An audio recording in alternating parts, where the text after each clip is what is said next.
We do what humans do, Pete said. We survive, and we make sure this never happens again.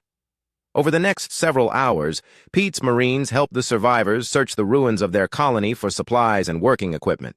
They found 3 small transport ships that the aliens had missed, hidden in underground hangars. The ships were damaged but repairable. Working together, the survivors and Marines managed to get 2 of them spaceworthy. It would be a long journey back to Earth, but they would make it.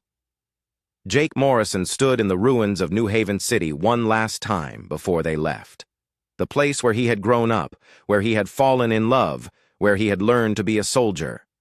The Vorthak had burned it all, but they had not broken the human spirit. Lisa Barnes joined him, carrying a small bag of belongings she had salvaged from her home. "Are you ready to go?" Jake nodded. "As ready as I'll ever be." They walked to the transport ship together, joining the long line of survivors boarding for the journey home. Danny Walsh was already inside, helping elderly colonists find seats and making sure everyone was comfortable. 6 months later, Jake Morrison stood in the Earth Defense Council chambers in Geneva, Switzerland. Before him sat the most powerful political and military leaders on Earth, listening carefully as he described the Vorthak threat. "They are not interested in conquest or negotiation," Jake said, his voice steady and clear. "They want to exterminate every human in the galaxy. New Haven was just the beginning." Admiral Kate Phillips leaned forward in her chair. "How many ships did you see in their fleet?" 12 at New Haven, but there were references to much larger fleets in other sectors. "This is an empire, Admiral. They have the resources to build thousands of warships." General Ryan Clark spoke up. "What are their weaknesses?" Jake thought about the battle in space, about Captain Morgan's sacrifice, about the quantum torpedoes that had torn through alien ships like paper. Their technology is advanced, but not invincible. The Retribution proved that human weapons can hurt them. But General, they learn fast. They adapt their tactics quickly. Next time will be harder. After the briefing, Jake walked outside into the Swiss sunshine. It felt strange to see blue skies and green grass again after so many months underground. Earth was beautiful, but he knew it was not safe. Not yet. Danny Walsh found him sitting on a bench near the lake. The young man had volunteered to join Earth's military immediately after their arrival. Like many of the New Haven survivors, he wanted to make sure no other colony suffered their fate. "I heard about the new project," Danny said, sitting down beside Jake. "Project Retribution. They're building a whole fleet of ships like the one that saved us." Jake nodded. "Admiral Phillips told me they're naming each ship after a lost colony. The first one will be called ESS New Haven." "That's good," Danny said. "Captain Morgan and her crew should be remembered." As they sat by the lake, transport ships lifted off from nearby Geneva Spaceport, heading out to the stars. Each ship carried soldiers, scientists, and colonists ready to rebuild what had been lost. Humanity was not retreating from the galaxy. They were preparing to fight back. 3 months later, Admiral Phillips stood on the bridge of the ESS New Haven, the lead ship of humanity's new stealth fleet. Around her, 19 other ships just like it moved silently through space toward the Vorthak home worlds. Each ship carried quantum torpedoes and a crew trained for one purpose: make the aliens pay for what they had done to the human colonies. "Admiral," her communications officer reported, "we're receiving signals from multiple Vorthak worlds. They don't know we're here." Phillips nodded. "Begin the operation. Target military installations only. We're not here to commit genocide. We're here to send a message." The 20 Earth ships decloaked simultaneously around Vorthak worlds across 3 sectors. Their quantum torpedoes launched at the same moment, destroying alien military bases, shipyards, and weapons factories with surgical precision. As the attacks began, Phillips activated the fleet-wide communication system. Her message was broadcast on every Vorthak frequency, in their own language. "This is Admiral Kate Phillips of the Earth Defense Force. You attacked our colonies. You killed our people. You thought you could exterminate humanity without consequence. You were wrong. The quantum torpedoes found their targets with perfect accuracy. Alien military installations vanished in flashes of impossible light. Orbital shipyards collapsed into the holes torn in space-time. Weapons factories simply ceased to exist. We are not conquerors." Phillips continued her broadcast. "We are not invaders. But we will not allow genocide. Every human colony you destroy will be answered. Every human life you take will be repaid. The Vorthak fleet tried to respond, but their ships were too slow and too few. The human stealth vessels struck with devastating precision, then disappeared back into the void before the aliens could mount an effective defense. When the attack was over, the Vorthak Empire had lost 70% of its military production, capability, and half of its active fleet. The aliens, who had seemed so unstoppable just months before now, faced an enemy that could strike anywhere, anytime, without warning. Back on Earth, Jake Morrison watched the news reports with quiet satisfaction. The survivors of New Haven had been given homes, jobs, and a chance to rebuild their lives. But more importantly, they had given humanity something precious, the knowledge that they could fight back and win. Lisa Barnes had become the director of a new refugee resettlement program, helping survivors from other attacked colonies adjust to life on Earth. Danny Walsh was training to become an officer in the new Earth Defense Marine Corps. As Jake watched the news, he thought about Captain Beth Morgan and her crew. They had sacrificed everything to save people they had never met. Their names were now carved in stone at the New Geneva Memorial, along with the names of every person who had died defending human colonies. The memorial's inscription was simple. They gave their lives so that humanity might live. We will remember. We will rebuild. We will never surrender. The war against the Vorthak Empire was far from over, but humanity had learned an important lesson. They were not helpless victims, waiting to be exterminated. They were survivors, fighters, and builders who would defend their right to exist among the stars. Jake smiled as he watched another group of Earth defense ships launch toward the outer rim. Each ship carried soldiers trained by New Haven survivors, armed with weapons designed using data from the Retribution's final battle. The aliens had started this war by attacking defenseless colonies. Now they would face humanity's vengeance, delivered from orbit by ships that could appear anywhere in the galaxy without warning. War Prime Zethkar had promised the humans of New Haven that their deaths would be quick and clean. Instead, he had awakened something in humanity that the Vorthak Empire was not prepared to face. The age of easy conquest was over. The age of human vengeance had begun. "Captain," Amy Foster called out urgently, "I'm receiving a transmission from the largest alien ship. Someone wants to talk to us." "Put it through." The bridge speakers crackled, and then a cold alien voice filled the air. It spoke perfect English, but with an accent that made Beth's skin crawl. "Human vessel, I am War Prime Zethkar of the Vorthak Empire. Your technology is impressive, but you are still just one ship against our fleet. Surrender now, and your death will be quick." Beth grabbed the communications microphone. "War Prime Zethkar, this is Captain Beth Morgan of the Earth Defense Force. We're not here to surrender. We're here to take our people home and send you a message." "And what message is that?" "That humanity doesn't abandon its own, and that genocide has a price." Beth cut the transmission and turned to her weapons officer. "Nick, how many quantum torpedoes do we have left?" 16, Captain. Target their command ship. Full spread." "Captain," Amy Foster interrupted, "I'm detecting movement on the planet's surface. Some kind of transport craft are launching from the alien fleet. They're heading for the mountain complex where our people are hiding." Beth realized what was happening. War Prime Zethkar was trying to kill the human survivors before the Retribution could rescue them. It was a race against time. "Launch our Marines," Beth ordered. "Get them to the surface immediately. They need to reach our people before the aliens do." "Captain," Chief Santos warned, "launching the Marines will drop our shields to 50%. We'll be more vulnerable to enemy fire." "Do it anyway," Beth said. "Those people have been fighting alone for months. They're not dying." On my watch, the Marine transport craft launched from the Retribution's hangar bay and raced toward New Haven's surface. Beth watched them go and said a prayer for the brave men and women aboard. The space battle continued to rage around them. More alien ships fell to quantum torpedoes, but the Retribution was taking damage. Sparks flew from control panels, and the lights flickered as power systems strained under the load. "Shield strength down to 30%, Maria Santos reported. "Hull breaches on decks 7 and 12. "How long until the Marines reach the surface?" Beth asked. Amy checked her instruments. 3 minutes, Captain. Beth looked at the tactical display. The alien command ship was moving toward them, its massive weapons preparing to fire at point-blank range. War Prime Zethkar was making his final move. "All remaining torpedoes," Beth ordered. "Target the command ship. Fire everything we have."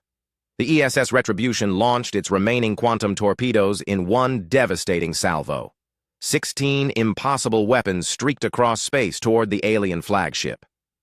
War Prime Zethkar's ship tried to evade, but it was too big and too slow. The quantum torpedoes struck home, tearing the massive vessel apart piece by piece. As the alien command ship exploded, Beth felt a moment of satisfaction. They had done it. They had saved the survivors and destroyed the alien fleet. Then the proximity. Alarms started screaming. The proximity alarms screamed across the bridge of the ESS Retribution as Captain Beth Morgan watched War Prime Zethkar's massive command ship bear down on them. The alien vessel was dying, torn apart by quantum torpedoes, but it was using its last moments to ram the human ship. "Evasive maneuvers!" Beth shouted, but she knew it was too late. The alien dreadnought was too close and moving too fast. "Captain," Chief Engineer Maria Santos called out, "I can detonate our last quantum torpedo at point-blank range. It might destroy both ships, but it will stop them from reaching our Marines on the surface." Beth looked around her bridge at the faces of her crew. 150 people who had volunteered to die for strangers they would never meet. Now those strangers were counting on them. "Do it," she said quietly. Maria's hands moved over her control panel. "Torpedo armed and ready. 10 seconds to impact." On the planet's surface, Sergeant Pete Williams led his 20 Marines through the narrow tunnels of the mining complex. They could hear gunfire echoing through the passages ahead of them, along with the distinctive whine of alien energy weapons. "Move faster!" Pete shouted to his men. "Our people are still fighting!" They reached the main cavern just as the last human defenders were making their final stand. Pete saw Jake Morrison swing a piece of broken rock at an 8-foot-tall alien warrior, while Lisa Barnes tried to shield a group of children behind an overturned mining cart. "Marines, open fire!" Pete yelled. His soldiers poured into the cavern with their advanced weapons blazing. The alien warriors turned in surprise as human reinforcements appeared behind them. For the first time in months, the odds were suddenly even. Danny Walsh looked up from where he was pinned behind a pile of rocks. He could not believe what he was seeing. Real Earth soldiers, with clean uniforms and working weapons, fighting alongside his people. "Jake!" Pete called out as he shot down an alien warrior. "Sergeant Pete Williams, Earth Defense Marine Corps. We're here to get you out." Jake Morrison felt tears in his eyes. After everything they had been through, after all the death and suffering, help had finally come. "How many people can your ship carry?" "Everyone," Pete said, reloading his weapon. "We're not leaving anybody behind." The battle in the cavern was short but intense. The Vorthak warriors were tough and well-armed, but they were not expecting to fight fresh human soldiers with military-grade weapons. Within 10 minutes, the last alien was dead. Pete activated his radio. "Captain Morgan, this is Sergeant Williams. We have secured the survivors. Beginning evacuation immediately." But there was no response from the Retribution. Pete tried again, then looked up at the ceiling of the cavern with worry. Something was wrong.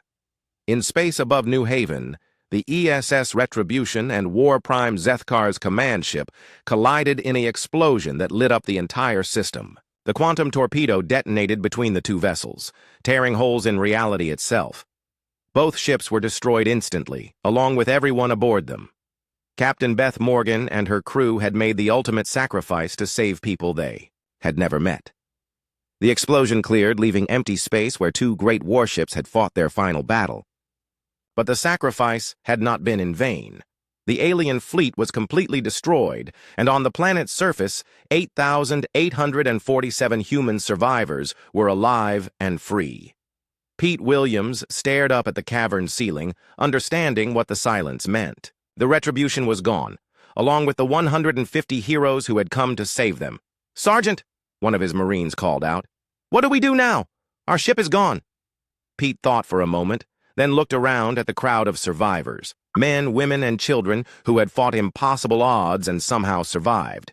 Jake Morrison, the defense coordinator who had never given up, Lisa Barnes, who had kept families together through the darkest hours, Danny Walsh, the young man who had grown up in the tunnels learning to fight for his people. Admiral Kate Phillips sat in her office on Luna Station, staring at the communication report in her hands.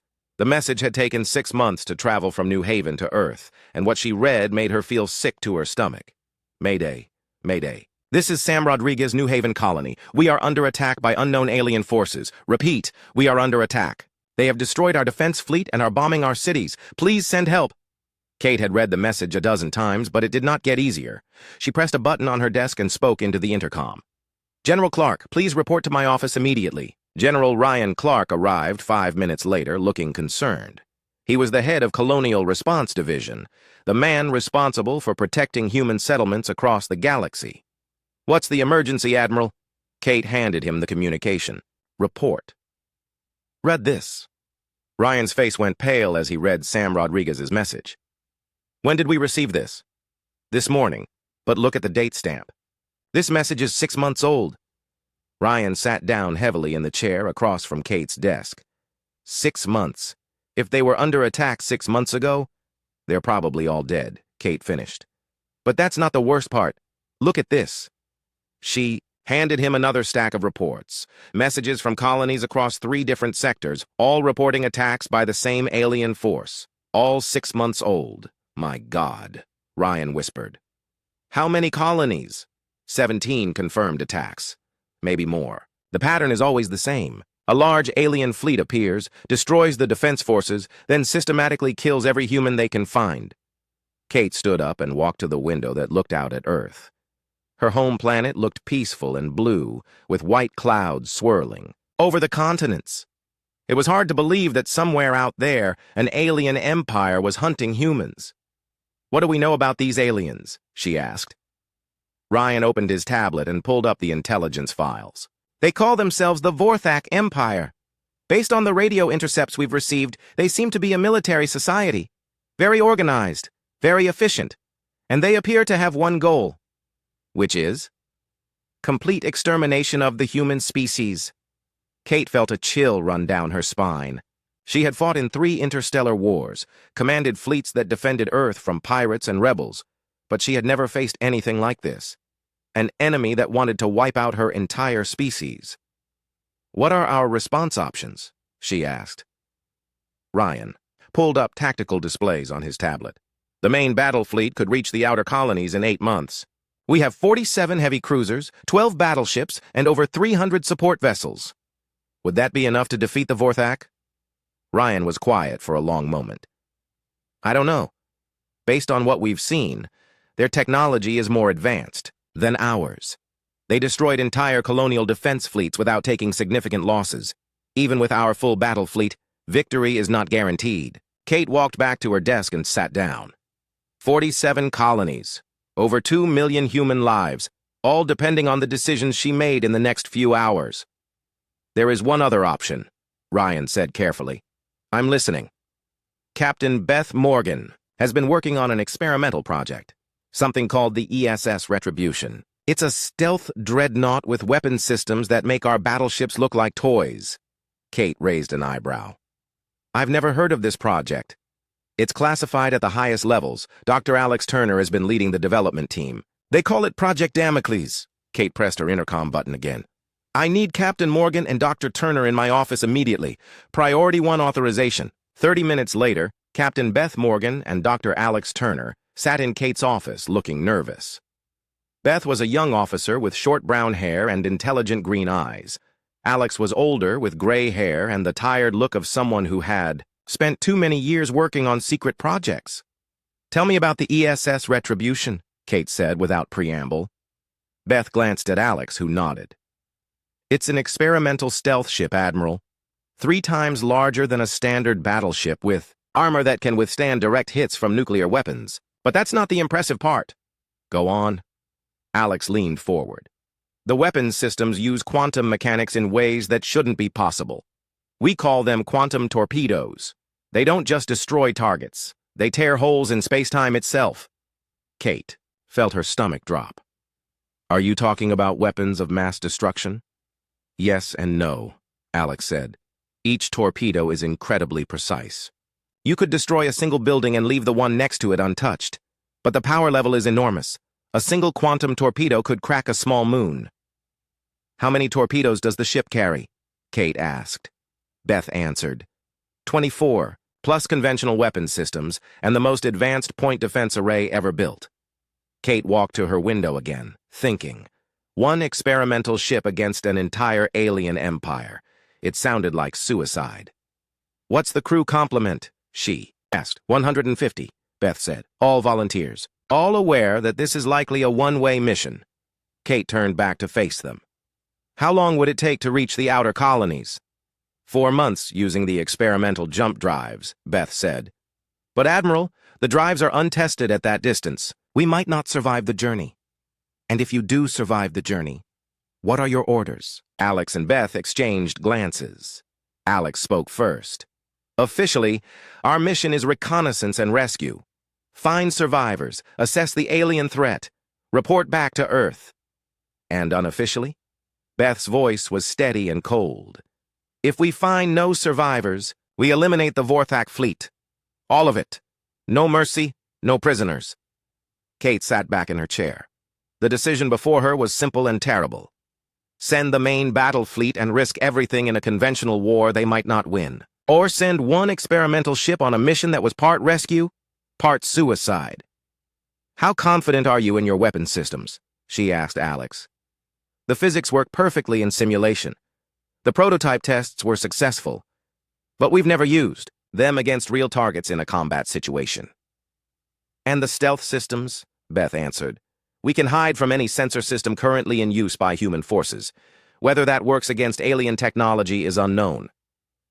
Kate walked back to her desk and picked up the message from Sam Rodriguez, a desperate call for help from people who were probably already dead. But maybe, just maybe, some of them were still alive. Captain Morgan, how soon can your ship be ready to launch? Beth sat up straighter. We're ready now, Admiral. The crew has been on standby for 2 weeks. Kate made her decision. The main battle fleet would take too long, and they needed more information about the alien threat before committing their full military strength. The retribution was humanity's best chance to strike back. You are authorized to launch immediately, she said. Your mission parameters are as follows. Proceed to the outer colonies at maximum speed. Locate and rescue any human survivors. Gather intelligence on Vorthak capabilities and intentions. She paused and looked directly at Beth. If you find no survivors, you are authorized to use any means necessary to destroy the alien forces. The safety of Earth and the survival of the human species takes priority over all other considerations. Beth nodded. Understood, Admiral. One more thing, Kate said. This conversation never happened. The ESS Retribution doesn't exist. If anyone asks, you're on a routine patrol mission to the Outer Rim. After Beth and Alex left, Kate stood alone in her office looking out at Earth. In 4 months, she would know whether humanity had a future in the galaxy or whether they were about to become extinct. She pressed her intercom button one final time. Get me the President. We need to discuss emergency preparations for a possible alien invasion of Earth. As Kate waited for the call to connect, she thought about the message. From New Haven, Sam Rodriguez had asked for help and help was finally coming. It might be too late, but humanity would not abandon its own without a fight. The ESS Retribution launched from Luna Station 6 hours later, disappearing into the darkness between the stars. Kate watched it go and whispered a prayer for the 150 souls aboard. 24 hours had passed since the fighting began, and Jake Morrison knew they were going to die. He sat in what used to be the mining complex's main office, trying to count his remaining ammunition. 13 bullets left. Around him, the sounds of battle had faded to occasional gunshots and the distant hum of alien energy weapons. How many people do we have left? He asked Lisa Barnes, who sat beside him with a medical kit in her hands. About 30,000 civilians in the lower levels, she said quietly. Maybe 150 fighters still able to hold a weapon. Jake closed his eyes. They had started with 200 fighters. In one day, the aliens had killed 50 of his best people. The Vorthak were not just stronger and better armed. They were smart. They learned from each battle, adapted to human tactics, and never seemed to run out of soldiers. Danny Walsh limped into the office, blood on his shirt from a close call with an alien energy blast. "The aliens pulled back about an hour ago," he said. "They're not attacking anymore." "Why would they stop?" Lisa asked. Sam Rodriguez looked up from his radio equipment. "I know why. I've been listening to their communications. Their commander wants to talk to us." Jake felt his stomach twist. "What does he want?" "He calls himself War Prime Zethkar. He's giving us one final chance to surrender." As if responding to Sam's words, a new sound filled the mining complex. It was a voice speaking in perfect English, but with a strange accent that made Jake's skin crawl. The voice came from speakers hidden throughout the complex. The aliens had tapped into their communication system. "Humans of New Haven," the voice said. "I am War Prime Zethkar of the Vorthak Empire. You have fought bravely, but your resistance is over. I offer you a choice." Jake stood up and grabbed his rifle, even though he knew the alien commander could not see him. "Surrender now, and your death will be quick and clean," the voice continued. "Continue hiding in your tunnels, and we will burn you out slowly. Your children will watch their parents die. Your parents will watch their children suffer. The choice is yours." The voice stopped, and the complex fell silent except for the sound of water dripping somewhere in the darkness. "What do we do?" Danny whispered. Jake looked around at his people. Lisa Barnes was bandaging a wounded fighter who could barely sit up. Sam Rodriguez stared at his radio with hollow eyes.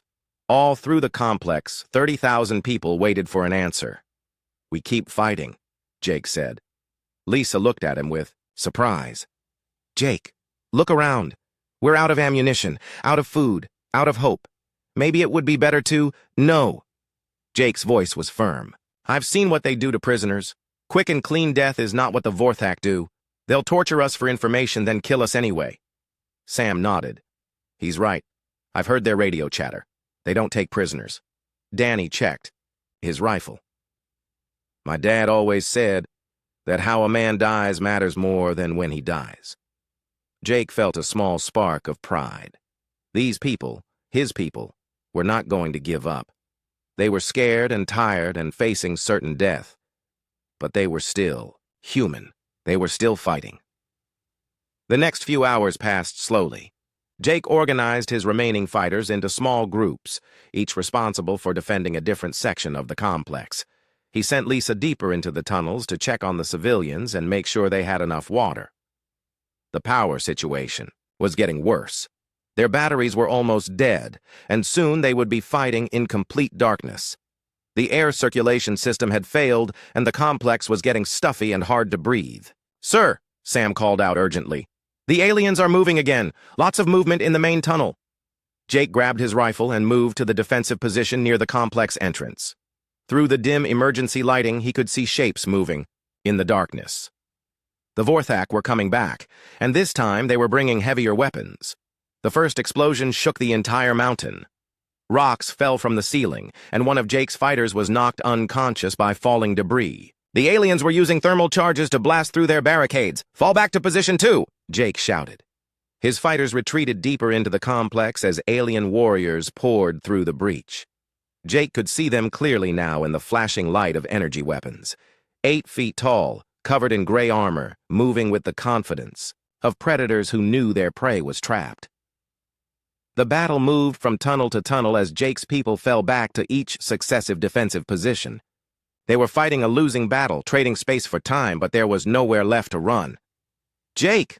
Lisa's voice came over the radio. "The children are asking what's happening. What should I tell them?" Jake pressed himself against a wall as alien energy blasts scorched the air where he had been standing. "Tell them their parents are heroes," he said. The fighting reached the main cavern where most of the civilians were sheltering. Jake made a desperate decision. "Sam, can you detonate the old mining charges?" Sam's eyes went wide. "That would collapse half the complex. We'd be trapped." "We're already trapped," Jake said. "But it might buy us time." Sam nodded and ran toward the old mining control room. Jake and his remaining fighters formed a line across the cavern, putting themselves between the advancing aliens and 30,000 civilians. The mining charges exploded with a sound like thunder. The entire mountain shook, and tons of rock collapsed, sealing off the main entrance tunnel. For a moment, Jake thought they had won a small victory. Then he heard the sound of drilling. The aliens were cutting through the collapsed rock with some kind of advanced equipment. They would be through in a matter of hours. Jake gathered his people in the deepest part of the complex. 43 fighters left, including himself. Lisa Barnes moved among the civilians, trying to keep families together and comfort the children. Danny Walsh sat against a wall, staring at his nearly empty ammunition clip. "I want to send one final message to Earth," Jake said to Sam. Sam nodded and powered up the radio with the last of their battery power. "Go ahead, sir, though I don't know if anyone will ever hear it." Jake took the microphone and thought about what to say.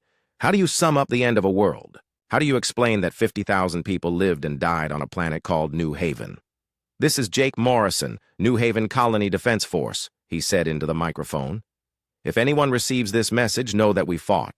We fought for our homes, for our families, for the idea that humans deserve to exist in this galaxy." He paused and looked around at the faces watching him in the dim light. "The Vorthak Empire has destroyed our world. They are systematic, organized, and merciless. They will not stop with New Haven. They will keep killing until every human colony is gone. Please remember us. Please remember that we were here." Jake handed the microphone back to Sam and checked his rifle one last time. 7 bullets left. Sound of drilling stopped. Through the collapsed tunnel, they could hear alien voices getting closer. War-primed Zethkar's warriors had broken through. "Stay with the civilians," Jake told Lisa. "Keep them as safe as you can for as long as you can." Lisa nodded, tears in her eyes. "It's been an honor, Jake." Jake positioned his fighters at the tunnel entrance. 43 people against an alien empire. The odds were impossible, but that had never stopped humans before. The first alien warrior appeared in the tunnel entrance, its yellow eyes glowing in the darkness. Jake took aim and fired his first shot. The alien stumbled but kept coming. All around him, his people opened fire with their last ammunition. The sound of gunshots echoed through the cavern one final time. As Jake fought, he thought about Earth. Somewhere out there, 6 light years away, people were living their lives in safety. Children were going to school, families were having dinner together. Maybe someday they would know what happened on New Haven. His rifle clicked empty. Jake dropped it and picked up a piece of broken rock. If he was going to die, he would die, fighting. The alien warrior raised its energy weapon, and Jake closed his eyes, thinking of home. Jake Morrison pressed his back against the cold concrete wall and listened to the sounds of death above him. The alien ships fired their weapons again, and the ground shook like an earthquake. Dust fell from the ceiling of the underground bunker, where 50,000 people waited to die.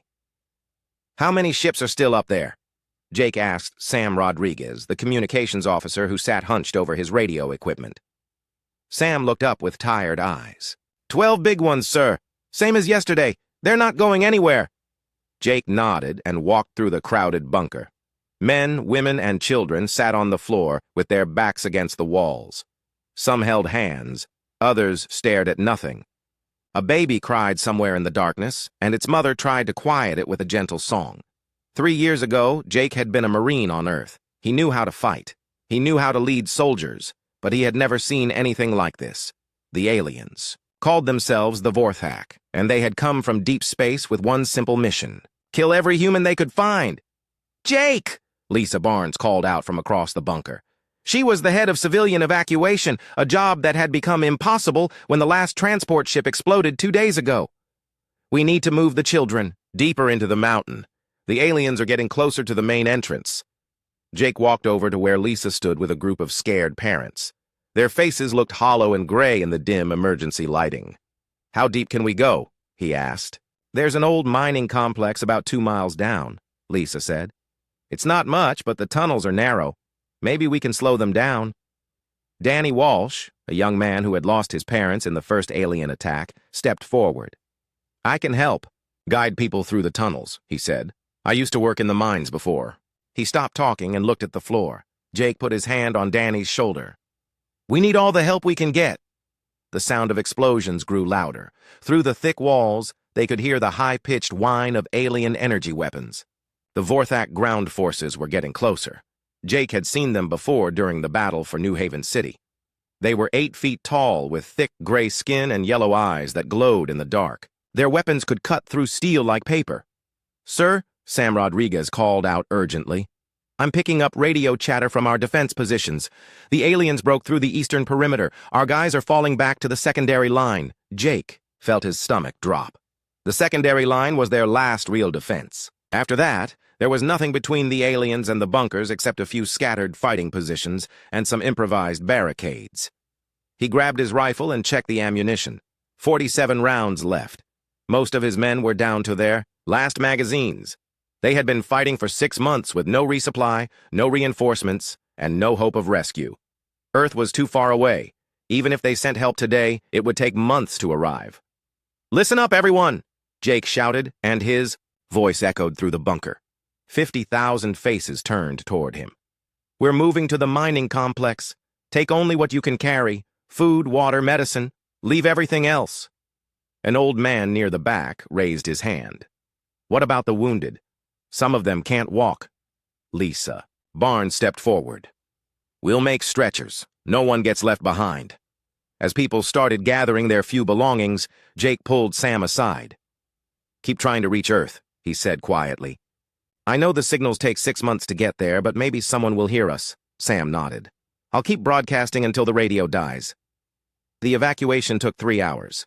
Jake and his remaining 200 fighters covered the rear while civilians moved through the narrow tunnels toward the mining complex. The sound of alien weapons grew closer with each passing minute. Danny Walsh proved to be an excellent guide. He led groups of families through the dark passages, always calm, always knowing exactly where to go. Lisa Barnes organized the medical teams and made sure the wounded were carried safely on makeshift stretchers. When they finally reached the mining complex, Jake looked around at their new home. It was bigger than he had expected, with multiple levels carved deep into the mountain. The old mining equipment was still there, covered in dust and rust. Emergency lighting cast strange shadows on the walls. "This will have to do," Jake said to Lisa. "How long can we hold out here?" she asked.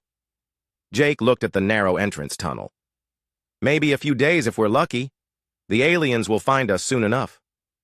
That night, as 30,000 survivors settled into the cold mining complex, Jake stood guard at the main entrance. Danny Walsh sat beside him, cleaning his father's old rifle. "Do you think anyone on Earth knows what happened to us?" Danny asked. Jake stared into the darkness of the tunnel. Somewhere up there, alien ships circled their planet like vultures. Somewhere up there, alien soldiers searched for the last humans on New Haven. "I hope so," Jake said. "I really hope so." The next morning, Sam Rodriguez picked up alien radio transmissions. The Vorthak had found the entrance to the mining complex. Their commander, someone called War Prime Zethkar, was bringing his personal guard to finish the job. Jake gathered his fighters in the main cavern, 200 men and women with barely enough ammunition for one last battle. "They're coming," he said. "We all knew this day would arrive." A young woman named Amy raised her hand. "My little brother is down in the lower levels with the other kids. Will they be safe?" Jake looked at her honest face and felt his heart break a little. "We're going to do everything we can to protect them." The first alien energy blasts hit the entrance tunnel at noon. The mountain shook, and rocks fell from the ceiling. Jake positioned his fighters at strategic points throughout the complex, while Lisa moved all the civilians to the deepest levels. "Sir," Sam called out from his radio position, "I'm getting something strange. The alien chatter just went quiet." Jake frowned. "What do you mean, quiet?" They stopped talking, all of them, like they're listening for something. Before Jake could respond, the lights went out. Emergency power kicked in a few seconds later, but now they were running on batteries. The main power grid was gone. In the darkness, Jake heard the sound he had been dreading. Alien footsteps echoing through the tunnels. Heavy, deliberate, getting closer.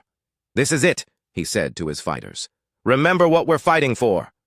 The first Vorthak warrior appeared at the end of the main tunnel, its yellow eyes glowing in the emergency lighting. Jake took aim with his rifle and fired. The alien stumbled but kept coming. All around him, his people opened fire. The sound of gunshots filled the cavern, mixed with the whine of alien energy weapons. The battle for the mining complex had begun as Jake fought beside his people. He wondered if anyone would ever know what happened here. Would anyone remember that 50,000 humans had lived on New Haven? Would anyone remember that they had fought to the very end? The aliens kept coming, and Jake's ammunition ran low, but still, he fought.